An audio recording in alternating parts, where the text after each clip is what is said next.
ato ning siguroon kay mga bata ra bay na involved ani in town ha. Si Director Sal Jimenez sa Department of Education 7 Director may buntag. Aming buntag Sir Oka, okay mo mga kauban tanang paminaw nimo. Yes Sir Oka. Sir, sa mo kalamig bubo nga panahon nimo Director kay niabot initial pa man nga assessment dahil 4 billion ang damage sa 200 ni ka mga eskwelahan. Unsa may ilabing awahing update ani Director Sal nga murag ang mga bata di ba maglisod ani silang pag-eskwela unya sa awahing panahon. Karon sa pagkaron padayon ba ilang pag-eskwela? Ang ato ang gitan-aw Sir Oka once nga base assessment okay ang ato ang mga classrooms so balik yun ta og hinay-hinay sa face to face pero mo lagi nagdana sa aftershocks o mag-blended na pod no so mag-modular so ang ato lang yung paninangkamutan na mahatagan yun gihapon og igong edukasyon nato mga kabataan so we are also implementing the aral program niya sa atong aral program na putay panghatag nga mga materials para sa mga bata no nga ilang magamit niya karon labi na sa mga lugar nga lisod pa gyud ibalik sa klase ang amorong gipangusgan ang reading so ato lang yung ipa-develop sa mga bata ang habit of reading so kanang edukahon na mga reading materials na mga stories mga na mo lang siguro ato yung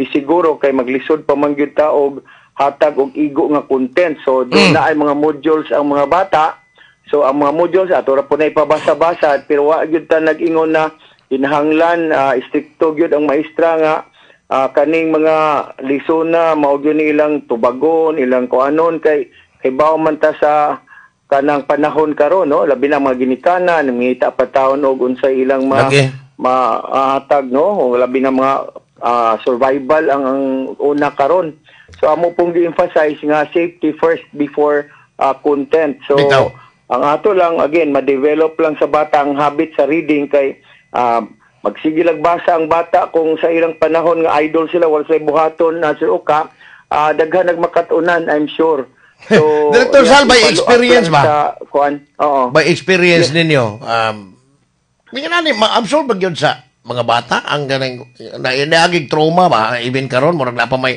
mas kurog pa manggigay sila in town. Yeah, mao bitaw akong gikuan nga priority good namo is so good is PFA kanang psychological first aid ug mga debriefing atong gibuhat. So katong nabalik na nga mga bata sa eskwelahan, mao ginagiyon na nag psychological first aid gyud una. Pero before sa mga bata, giuna ang mga teachers even dapat kita no lang. Sa regional office. Biktima sad ni sila sir. Una, yes, kita magong tanan nasa gali ko kanang usay mo lihok ang kuan kurog ba. So kanang tungod sa to ang experience pod Sir Oka. So daghan na ka mukalit lang bakod ug nanay mo tingog din ko.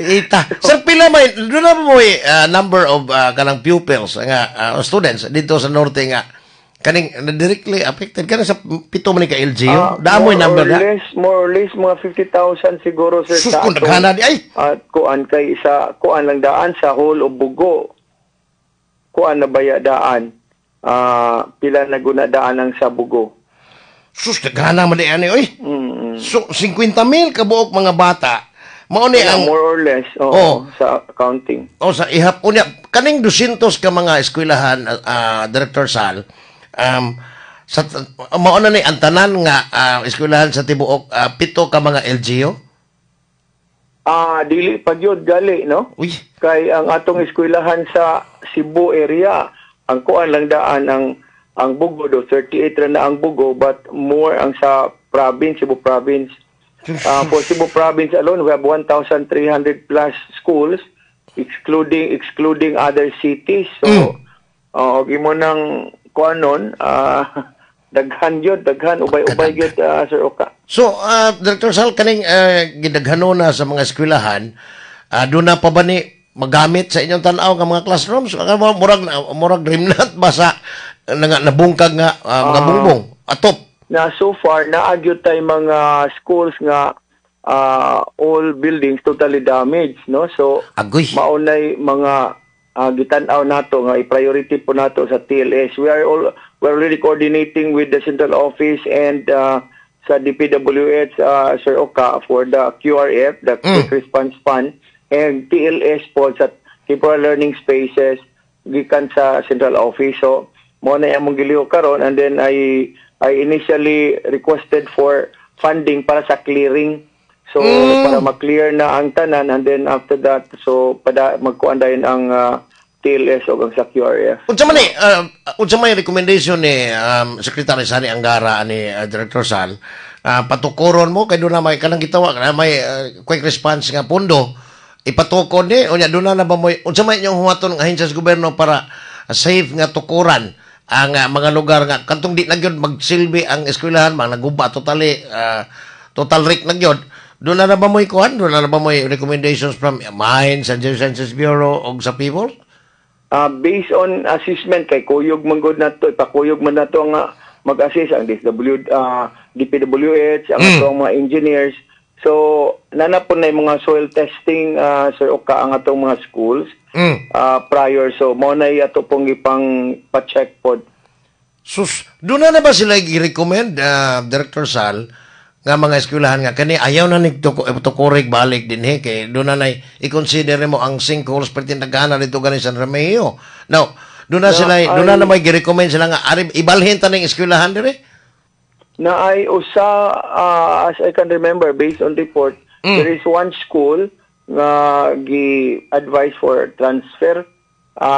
Dili na ko ka kuan sa unsa to nga school, but naatay usa gi-advise for kuan gyud i-relocate, i-transfer gyud ang school. Initial lang ni Director, initial pa lang ni. Yes. Wa pa ang tanan din ni initial pa ni kay nagsigi pa man og kuan karon labi na kay na ay mga talandogon kayong nga bungkag na tiwasan og sige balik-balik aning aftershocks, posibleng matiwas. Now, kining gidaghanon sa eskwelahan, Director Sal, ang initial ninyo nakita na mo sa mga balita pud namo dire nga nakabat ni 4 bilyones. Sa pagkakaroon sir kay nagsigi man ni ang assessment pila man gyud na ni kabat ano yan nilapas sa manis 3 bilyones ang gidakon sa gastuonon aning mga eskwelahan nga guba.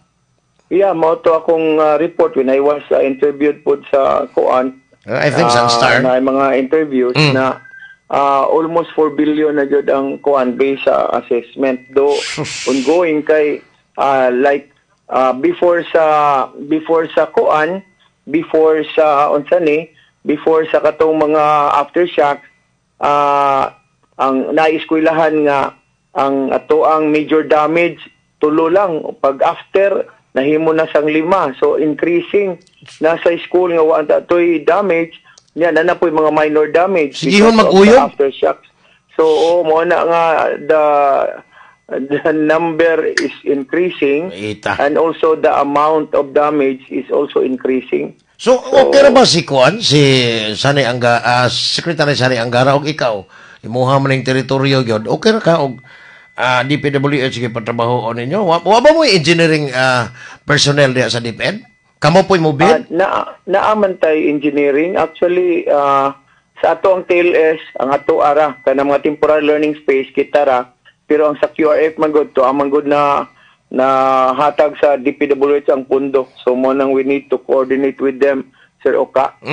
So naka-talk nami days after the kuan, days after sa kanang naay main gyud ni katong earthquake, nakatalk nami sa RD sa Region 7, and then we will base on the assessment. So they receive already our reports assessment, and from there so mo ilang kuanan pud basihan para sa QRF. Director Sal, ako lang mo hangyo ni taga DPWH kay masignaay nakatsambag paminaw ron nga ayaw in taon yung substandard ng mga school buildings pareha sa flood control ba kay mga bata ang at stake ana. So actually mo request good me Sir Oka nga ang mga new buildings kinahanglan earthquake resilient, magnitude 8 resilient Sir Oka ng mga classrooms. So kinsa may mo supervise ani di ba ang acceptance ani kay ang agency nga ba-implementar ani ang DepEd man, pero ang supervision ani during the construction, Director Sal, kamo ba gyapon ang inyong engineering personnel? Sila may ang implementing agency ang DPWH, so sila mo monitor, and then kami mo double check lang pud mi Sir Oka kay siyempre kita man mo in user. Yes, kamo may gamit ingam pondo. So ang problema ani director core og mahumana. So ang inyong kuan do na bay parang periodic report ang imong mga engineers ani kay murag sa imong tan-aw dili man di na to malikayan ha. Ang duda sa katawhan kay basta DPWH mura magdili maayong paminahon. Pero unsa may imong mando ani sa imong mga engineering personnel? Periodic reports while ongoing ang construction? Ang ako yung request gyud nga there will be a monthly coordination meeting with DPWH with our engineers. Kay aron magtugma ang mga reporting kay sometimes magsuahi man gud usahay ba.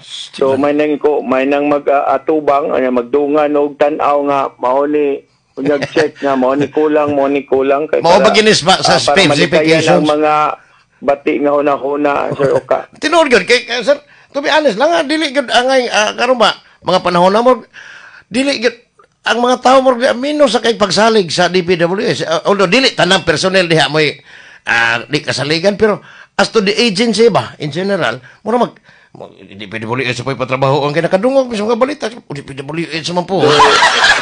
Though I hope this time they are already very careful with that Sir Oka.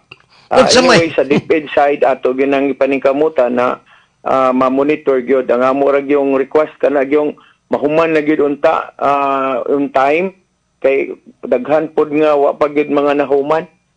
Ay sus. No, unsa may tabo sa kaning mga yuta nga gitukuran assuming ha director sana ay mga 5 kabuok eskwelahan nga kinahanglang i-relocate kay base sa recommendation sa Mines and Sciences Bureau ug sa PIMORS nga di na diha pabalik ang tukod bisag assuming nga magamit pa or ma-retrofit pa ang mga building pero ipabalhin gyud. Ang problema niyo ang land acquisition naaba mo posible nga or maghuwat mo sa recommendation po sa LGU nga kani safe dire lang mo balhin pero naba mo'y pondo pamalit pod og yuta using QRF apel ba na? QRF wala.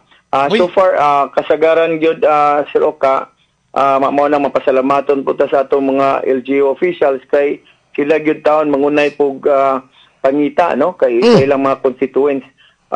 Within fact ang ato galing mga LGU mismo mo gali gyud mangunay gali hinon pog og request Sir Oka diri sa to ang kuan buhatan no? Like magtukod ta didto mag-open ta didto RD kay luoy kaayo ning barangay wala so mga ning ana ang kuan sa tong LGU so mo na mapasalamaton ta sa mga barangay captain sa to ang municipal official sa mayor sa city o sa province gali nga mga governors no mo request nga katong lugar kay layo no so pasalamaton ta kay naamanggoy kuan pod conditions Sir Oka nga for the first 3 years nga dili pa masud sa daa kung labi na mag-open og school na bag-o so the LGU mo kuan taon take care mas no? arang mas nindot so, yung inana willing mangyud pod kaayo sila daghan na kay nang natukod pod nato tungod sa tabang gyud sa LGU. Aha. So, sir, ang kaning ari ko balik ari sa kos mga teachers. Pila do na kay number of teachers apektado, Director Sal unya dunay mga debriefing sa imong imong personal bang basa by pagbasa nimo sa ilang mga naong unsa man mahagard pa bagyo kayo unya ready na ba silang mo teach og balik? Na og Haggard liwat sad siguro pod apilas tang direktor.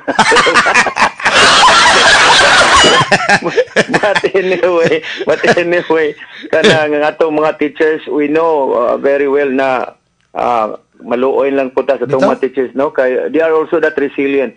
Now we started sa ato ang Cebu province natay 1,421 affected na mga teachers while sa City of Bugo 887. So mao na ang kadaghan sa itong mga teachers na kuan no almost 3,000 ka teachers ang ato ang affected sa kuan. Sus daghanam na yan. So, mo ginang-arang-arang sa ning imong mando, sir, kay ano, o imong instruktuhon, basta nung mayabag na kay silang tanan, biktima magyud in taon. Luoy ba? Now, regardless, naman na yung mga kitang ng trabaho, naman yung mga loans, but may tagdili lang po istriktuhon o kanabang sige didak sa ilang mga kuwan kay nasayon manggikos kinabuhi natong manrabaho. Pwede pa lang nato no ang ako ra gyud na authority within my power ang atong provident nya nagkuan po sa atong secretary atong provident natay moratorium nga 2 months nga katong nakaloan og provident so dili sa didakan for 2 months. And naghuwat po ko sa kuan sa secretary nga regardless sa status katong wala ka loan sa provident nga pwede maka-loan. So pero ang ato lang kay provident ginagmay ra magud but at least makatabang ra gyud gihapon. Bitaw. Kay we can extend as much as 200,000 man nga loan sa provident. Sir, di alam ko ipakapin although dili tuan ni South dapit lungsod ni Barili. Barangay Sayaw kana nagagahapon naabot maguna ko ang tag-iya sa yuta nga gitukuran aning Sayaw Elementary School which is barangay niya nga naay na beach resort. Matud pa niya nga wa man ay did of donation gitukuran naman dito umuam ng yuta.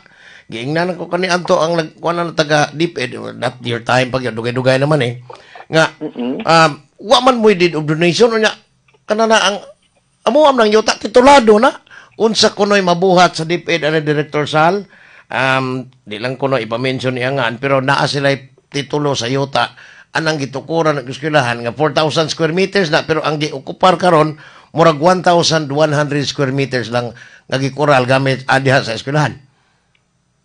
Atong i-check sir Oka kay because makatukod dili man puta katukod og mga buildings kung walay ownership ang kuan.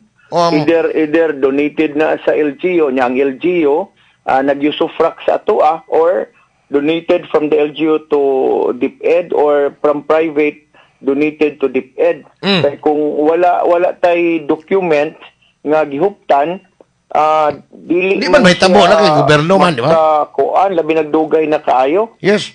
So sa may ilang buhaton ani mo anha sila sa imong office o niya pwede siguro at o kuan no magpadala na sila og letter aron matan-aw pod nato no. Kay in fairness pod sa kanang mga claimant og tinuod man gyud no as of now I cannot tell na mauni pero siguro ang ako lang pod una-una Sir Oka na kanang 1,000 kapin that would be their legacy para sa education para sa mga kabataan. I'm sure basin sila mismo din pa nag-eskwela ng eskwelahan na.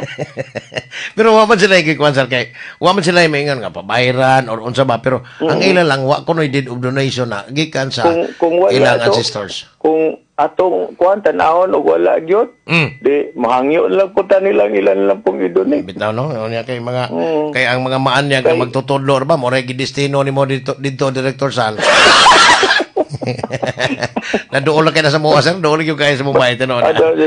Basin unya og kanang basin ilara sa ng relative ng mga nagtudlo din na or ang mga teachers ilara ng relative o ilara pong mga hasta mga estudyante. Na nag-eskwela. Hasta mga estudyante. Sige sir, ako lang yung tambagan po. Ako lang yung kay kahapon. Salamat kayo sir. Salamat Director ha, sa imong panahon. Okay, relax sa mong panagsa kay mo tanaw ko murag haggard mo tanan dito ka DepEd ha. Oo, sige tanig. Tuyok-tuyok. Sir, salamat sa imong time. May buntag nimo. No worries. Okay, God bless. Thank you po. God bless. Si Department of Education Regional Director Sal Jimenez. Hasta po na siya.